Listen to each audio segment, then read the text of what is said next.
Well, by the end of this month, we'll be wrapped up with a series simply called Jesus. We're heading that direction. If you missed that or just somehow tuned out somehow, I just want to remind you, we're just trying to meditate on what Jesus said, what Jesus did. Try to learn not only the exact things that he said, but how he talked, how he looked at the world, how he expected us to view life. And that is why today we're talking about money. I just want to say that out loud. It's not because the elders told me I had to talk about money. It's not because we talk about it periodically just to make sure people get giving. It's because this is actually something Jesus spoke quite a bit about. And from a unique perspective, a perspective that most people don't come at it. In fact, only Jesus and his followers have the perspective on money that Jesus had. See, Jesus presented himself as the Lord, and he said really huge, massive things like, the enemy comes to steal and kill and destroy. I have come that you might have life to the full. And he implied that if you follow him and you put everything, you invest everything you have in him, you're going to find a fuller life than you could find any other way or any other place.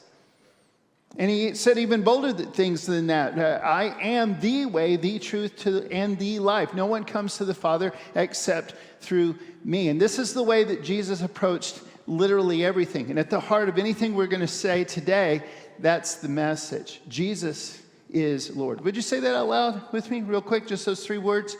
Jesus is Lord. If we get that, I could just sit right back down and we could apply that to pretty much everything in life. Today we happen to be talking about money. And we're going to start out here. Just a quick word of caution. Be careful. Be careful because sometimes people who mean well, people who are respected by the world, people who are known religious leaders are wrong about money. Sometimes people are actually just the people you would like to be able to trust about it, the people that you wish. Be careful. Sometimes you're going to get well-meaning advice from people in your family. Oh, you don't give that much. Don't invest that much. Don't give up that job and become a missionary. Are you crazy? Do you know what I'm talking about?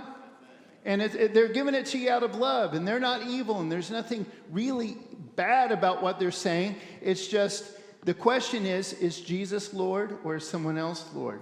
And it's really easy for us, even well-meaning, wise people sometimes get that mixed up. And sometimes they're just straight up evil. In Matthew 28, the religious leaders bribed the soldiers who had seen Jesus come back to life. Can you imagine? How much money would it take for you to keep that quiet? I just can't even imagine. But that's where the original story that they had stolen the body came from. It's right there in Matthew 28. They bribed the soldiers who had seen Jesus come back to life, saw the angels roll away the stone, saw him walk out. They give them money, and the soldiers told a lie that the disciples had come and stolen the body. That's just nuts. How could you choose money over power like that you had seen with your own eyes? But it happens all the time. And how could the religious leaders at that moment still be so against Jesus and not realize they were wrong? How? I don't know, but that's what happened. In Mark 14, Jesus is anointed by a woman, and she pours a whole bunch of really expensive perfume on him. And pretty much everybody in the whole place is offended because they had this rule, a very accepted addition to the actual scriptural rules called the Extravagance Rule. It was wrong to be overly extravagant or wasteful in any way. So here comes this woman, she's pouring this really expensive perfume, and they're going, ooh, I think that's a little extravagant. Kind of, we go, oh, I think that might be inappropriate. You know what I'm talking about? Oh, I see some extravagance. But Jesus says, hey, you know what? There's always going to be poor people on this planet. And you're always supposed to be helping them. But right now, she's getting me ready for my burial. I'm not always going to be here in a physical form. This is a beautiful thing. Y'all keep your little extravagance comments to yourselves. Again, because the question is not, is it a good idea to not be extravagant and wasteful? Absolutely. But that's not what he's talking about here. Jesus is Lord, and then there's everything else. Also, one last warning, and then we're going to just jump into what Jesus himself said. Sometimes some of the worst mistakes we can make is to just take one verse out of context somewhere in the Bible and just build a whole theology around that. Even the devil liked to do that on purpose. Remember that a couple weeks ago? He does that all the time. Here's one. Do not make this your life verse. Don't put it on mugs. Don't wear it on hats. Ecclesiastes 10:19. A feast is made for laughter. Wine makes life merry, and money is the answer for everything. That's in the Bible, but taken out of context might be a problem for you. Last week, I had the privilege to be part of Adventure Week at camp. It was amazing. Get to go back today. Can't wait. But with the high schoolers, we get to go rafting on the Ocoee. And it's always fun to get to know the raft guides. They're just an incredible group of people. And their stories are always really different, how they got there, why they're there, how they got there. But a couple things are always the same. One is they barely even survive. They're basically doing this crazy stuff, and they're a huge responsibility over and over every single day for very little money and room and board. They don't own the boats. They don't own, I think they might own their own life jackets and helmets. They usually have some customized ones, but I don't even know that for sure. Those might be provided. They basically do it because they want to. They basically do it because they represent the company. Hear me now, this is where this becomes important. They represent the company that hires them. It's the company's raft. It's the company's paddles. It's the company's life jackets and helmets. It's their reputation. It's their job. And the raft guide's real job is not just to get us down the river, randomly just get some people down the river, but to make that company look really good. Do you understand what I'm saying?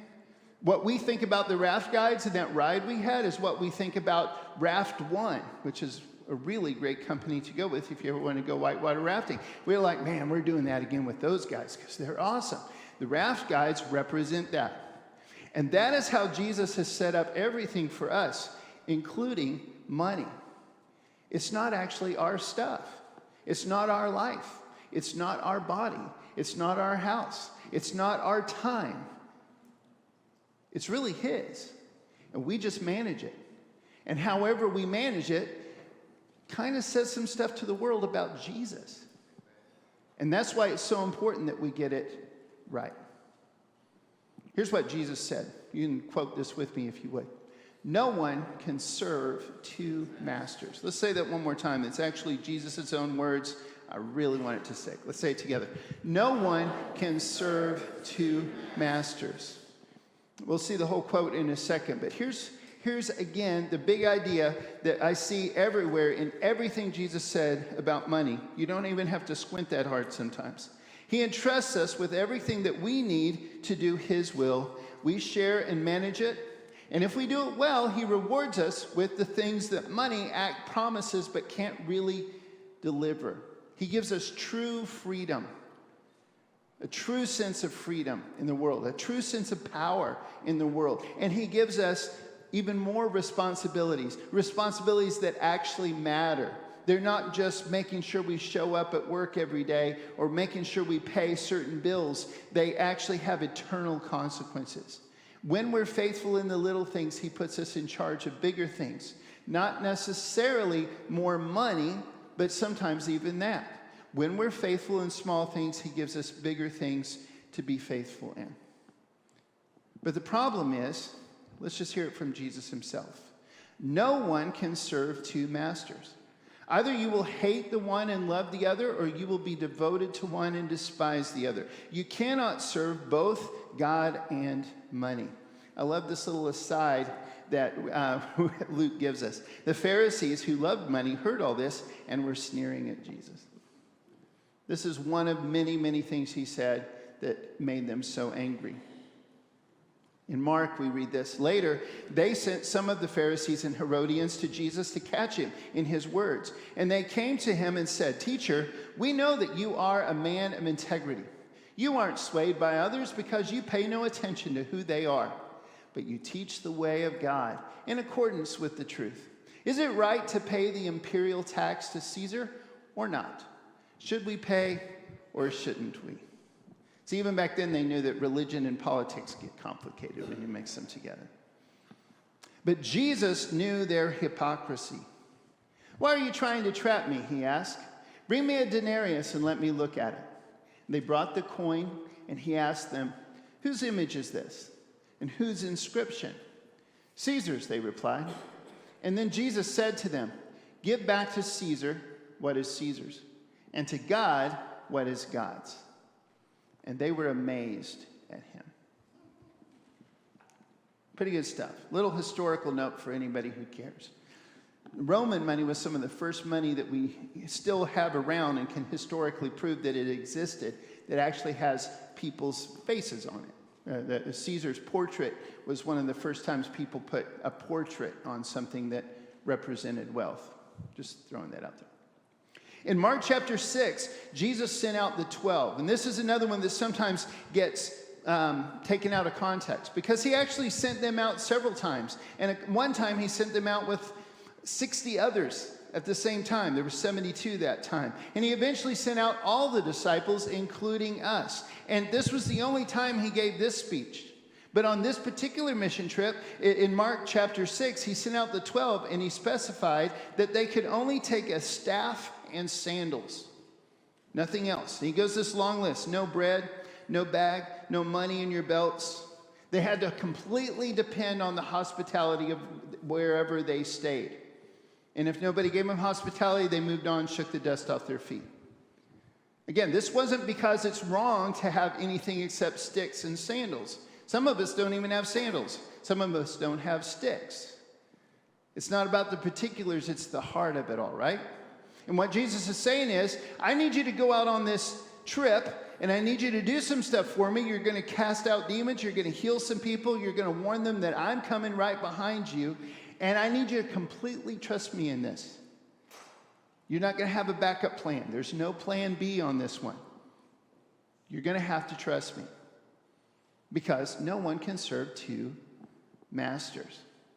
That's the point of him having them do that time. In Luke chapter 19, the whole chapter in one way or another talks about money-related things and the things that Jesus said and did about it. It's not one big lesson about it. There's one story. But it starts out, it's a great chapter, one of my favorites of the book. It starts out with the story of Zacchaeus. Raise your hand if you've heard of Zacchaeus. You know the song? We're not going to sing it, but I like the song.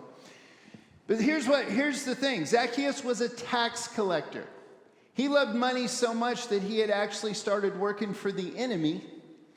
And the tax collectors of that day were so despised because they were dishonest. Rome encouraged them to be dishonest. They could charge more than Rome was charging and get by with it legally, I guess. And so everybody hated them. And he was really rich. And he was really, really not popular. But somehow he saw Jesus and decided, I want that more. Climbed the tree, the whole thing. You've heard the story. Jesus goes to his home. Again, people are offended. How dare you go to his home? What are you thinking? But in that one day, Jesus ended that day saying this: salvation has come to this house today. And as he usually used that word, he wasn't just talking about, hey, when this guy dies, he's going to go to heaven. He's saying, this guy's been pulled out of the darkness and put into the light. This guy was an enemy of God, and now he's a friend of God. This guy used to be on the other side. Now he's following me. Everything has changed for this guy. And a huge part of that was he just repaid all the debts. He gave back to everybody he'd ever cheated. He just randomly blessed the poor, completely restructured the thing that had been a god in his life. More important than relationships, more important than reputation. He completely restructured how he saw that and how he used that from that day forward. Money was no longer his god. It was a tool from that day on. And it was a big part of his salvation. As the chapter continues, Jesus tells one of several stories he told about someone entrusting someone with money. In most Bibles, it's labeled as the 10 minas or minas. People say it different ways. I don't know which one's right, and I don't really care. But the point of the story is that somebody entrusts somebody with their money, and when they come back, they expect some results. Ever heard that story too? And then this chapter continues, and it doesn't look like money, but Jesus is about to do the triumphal entry into Jerusalem, the big parade at the beginning of the Passion Week.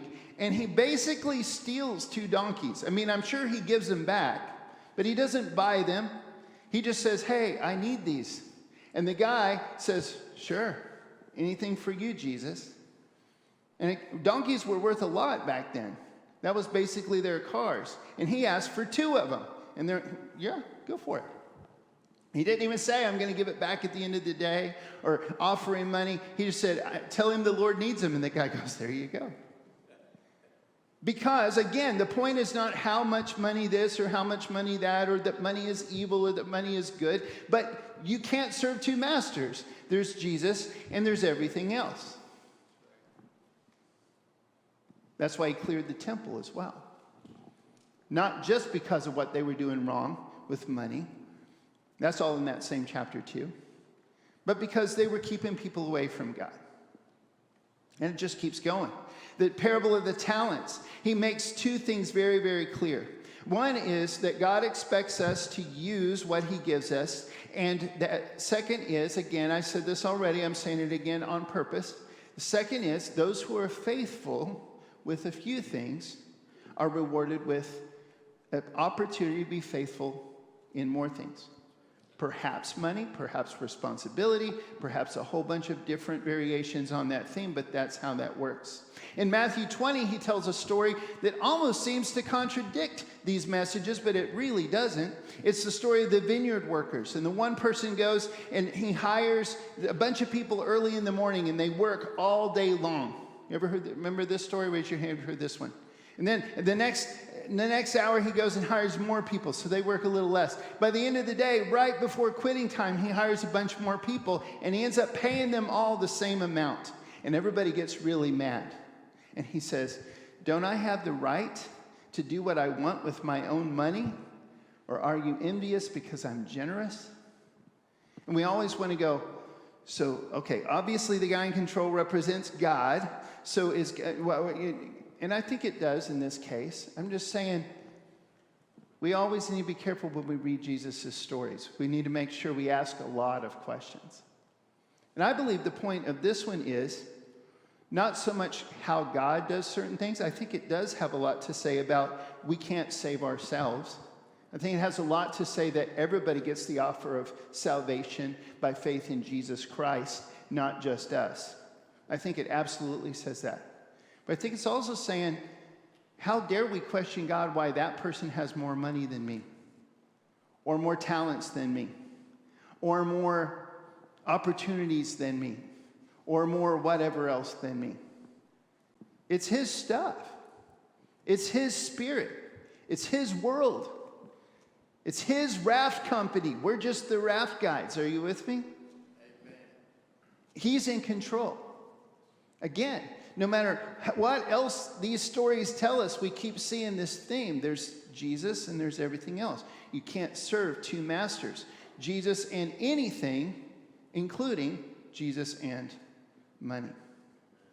In Mark 12, Jesus sat down opposite the place where the offerings were put and watched the crowd putting their money into the temple treasury. Many rich people threw in large amounts, but a poor widow came and put in 2 very small copper coins worth only a few cents. Calling his disciples to him, Jesus said, "Truly I tell you, this poor widow has put more into the treasury than all the others. They all gave out of their wealth, but she, out of her poverty, put in everything, all she had to live on."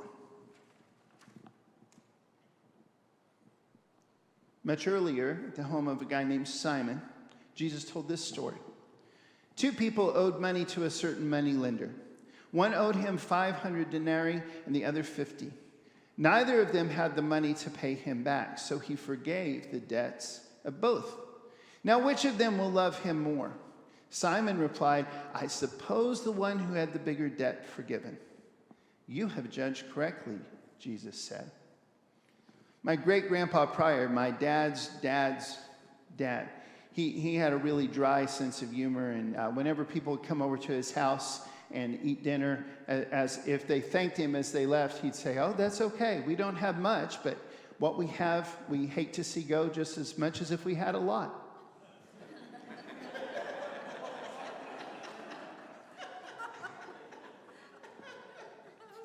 But whether you've been forgiven a lot or you've been forgiven a little, whether you've given a lot, you've given a little, at the end of the day, the whole conversation that Jesus would have with you and with me about money comes down to no one can serve two masters.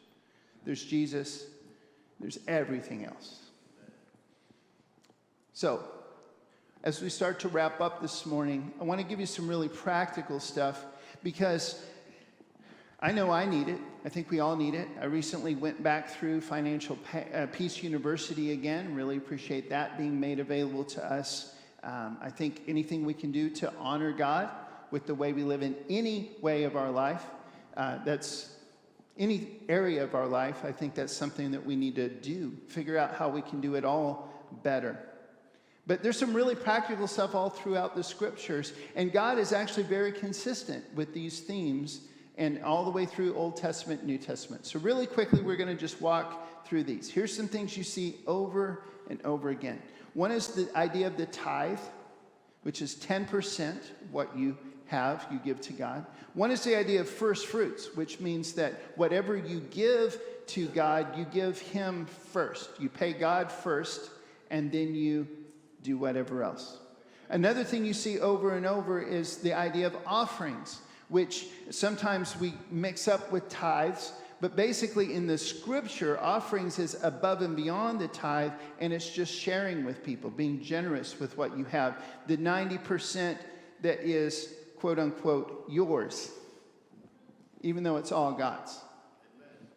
And then wisdom is just practical stuff about money and how money works. There's actually quite a bit just in Proverbs alone that talks about industry and working hard and saving and all kinds of stuff.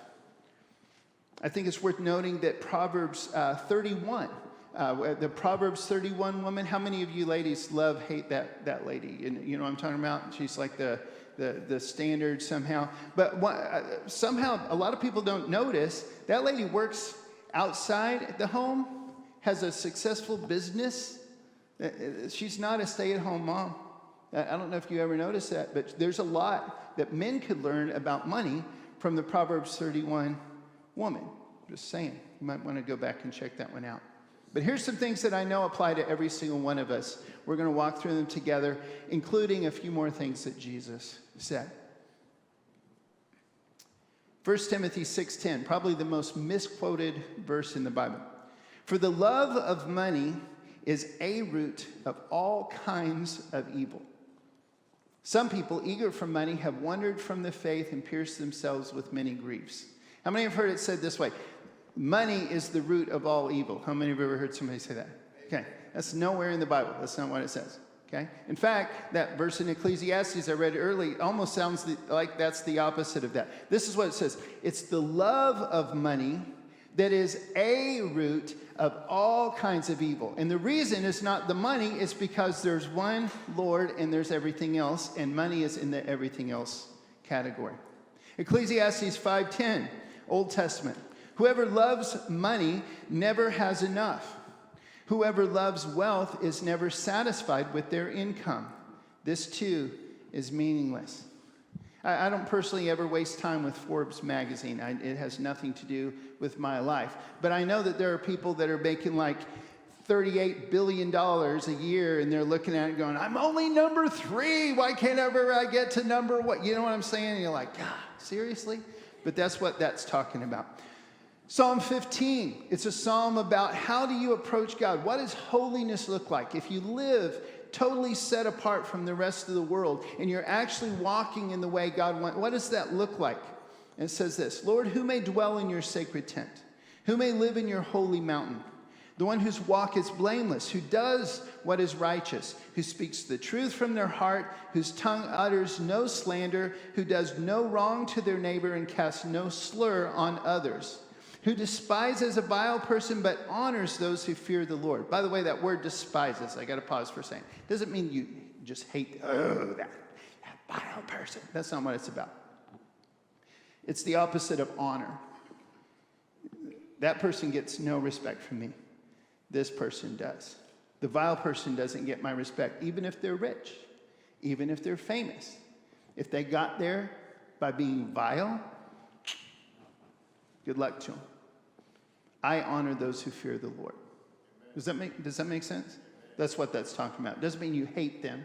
It means, yeah, they're a celebrity. Who cares? Who keeps an oath even when it hurts and does not change their mind? Here we go. Who lends money to the poor without interest and does not accept a bribe against the innocent. Whoever does these things will never be shaken.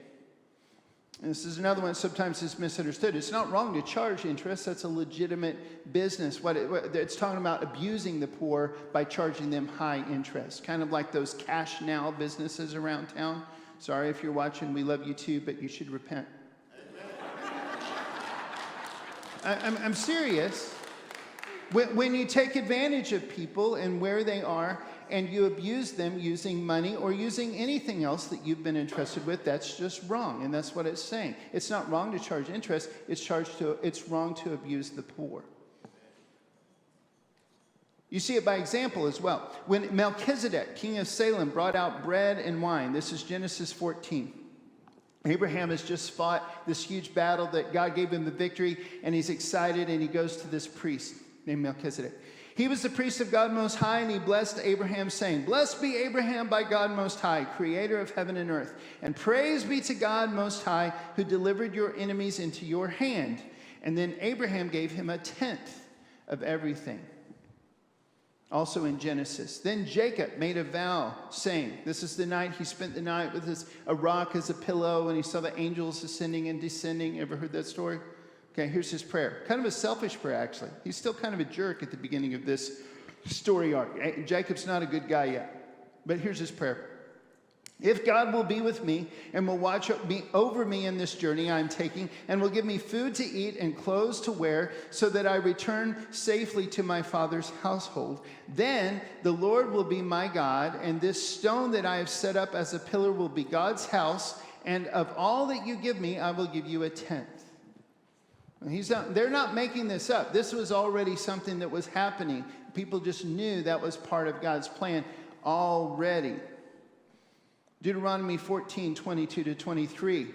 Now it's becoming law. Now it's part of the Mosaic law. Be sure to set aside a tenth of all that your fields produce each year.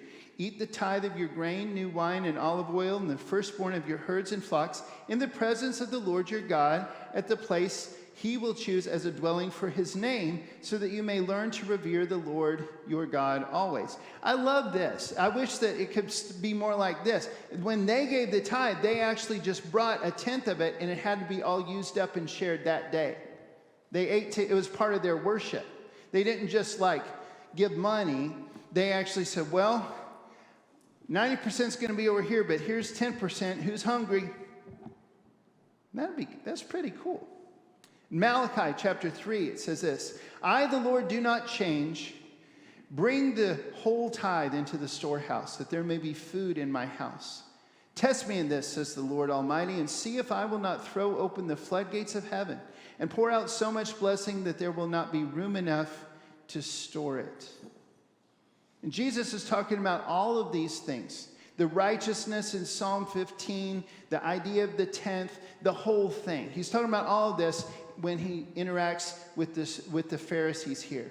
He says, woe to you, teachers of the law and Pharisees, you hypocrites. You give a tenth of your spices. In other words, they were so religious about this, so self-righteous about this, they didn't just tithe money, they tithed spices. Well, 90% of the pepper, got to save 10% for God. That's craziness. Woe to you, teachers of the law, you Pharisees, you hypocrites, you give a tenth of your spices, mint, dill, and cumin, but you have neglected the more important matters of the law, justice, mercy, and faithfulness. You should have practiced the latter without neglecting the former. Again, we're really focusing on what Jesus said. I don't have time to just go off very much, but I want to give you just a couple of quick statistics, just to help you dream. What would it look like if all God's people really followed Jesus there's Jesus and him being Lord of everything, including money, and that's it. Statistics and surveys forever show that right now, Christians, everybody who identifies themselves as a Christian in America right this minute and has filled out a survey, give at the most 2.5% of their income to God, about a quarter of that 10% mark. You know how much they gave in the Great Depression? 3.3%. I know gas is expensive, but let's not whine about it and make that a justification. If all the people who call themselves a Christian in America, all the denominations, all of them everywhere, if we all combined, every person who says, yes, I'm a Christian, we all tithed, that would provide $300 billion every single year that would be available to bless the world. We don't have even a tiny fraction of that available in any, certainly not in this church, and I don't know any church that has anything like that.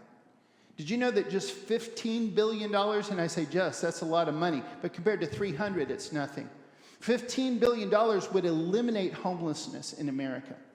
Every homeless person would have a home and a counselor who's taking care of them and a job and job training. $15 billion would wipe that out. We could do that every year with a whole lot of change if we all just took that seriously. This is not judgment. This is not me saying you're going to hell if you don't give God 10%. This is not it. I'm just saying, dream with me. Dream with me. What if we all put Jesus as Lord and everything else, including money, is not? Matthew 5:17, Jesus says, "Do not think that I have come to abolish the law of the prophets. I have not come to abolish them, but to fulfill them."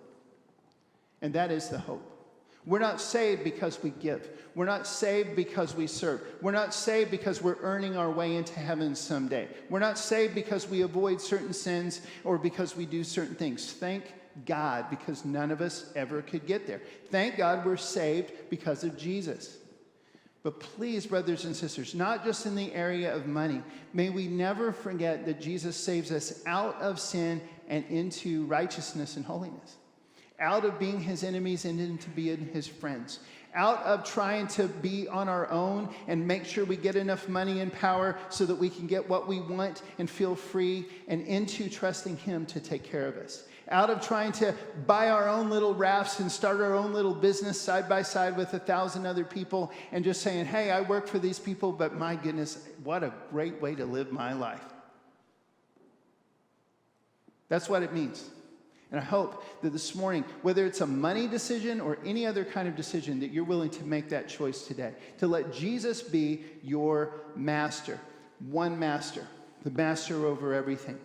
I hope this morning that you've heard not just some warnings and some practical ideas, but you've heard the core idea that Jesus has in every single teaching he has about money or anything. He is Lord. There's Jesus. There's everything else. Whatever you need to do to surrender like that this morning, I'm actually going to stand right over there, which is just off camera. But if you're worried about being on camera, you can join me right over there. We're all going to worship God together.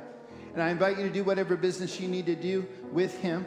And if you need to make it public and come forward, I'll be right here.